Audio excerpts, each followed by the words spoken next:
जय जगन्नाथ मैंने केमती अच्छा आशा कर समस्ते भले थे भलरे अच्छे। तो बर्तमान समय जहाँ चलती गैस सर्टेज के आप समस्ते जानते आ समस्ते भी जानते आ गैस प्रोब्लेम केते होची। तो आम गेस्ट हाउस आज मैंने एपर्तंत गैस जहाँ टे चलता बर्तमान गैस पूरा खत्म हो जाए। तो शेष हो जाए आम समस्ते मिसिकी गोटे चुली तैयारी करते तले आम गेस्ट हाउस आसन देखिए चुली केमती होती कौन होती।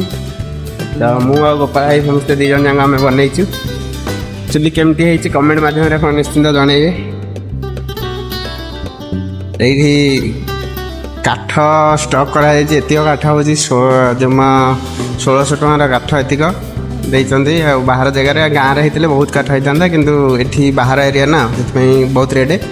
तो यहीटार फास्ट यहीटार चुली बना बोली भाई कि हो पारानी लास्ट को यहीटा बनईचु आम केमती होती कमेंट मध्यम जनइबे। आउ मिस्त्री होती ये आउ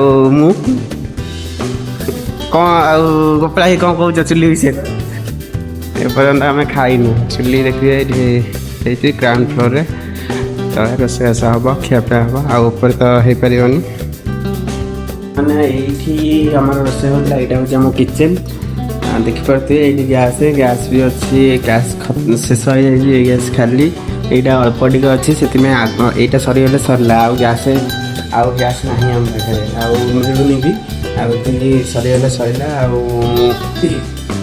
गैस तो ना से आगुआ प्रिपेरेसन होगी चुली गोटे करूँ कहीं इमरजेन्सी तले आम कर पूरा खोला मेला एरिया जब वर्षा फर्षा है रोसे दिन 2 दिन वर्षा है पवन है तले रोसे कर इमरजेन्सी गैसटा रखीचु आउ चुली तो होगा आज गोटे दिन छुटो कल चुली रोसे हम आदि चुली आप भल लगी ये लगे लाइक करदे कमेंट करेंगे केमती चुली ठीक है।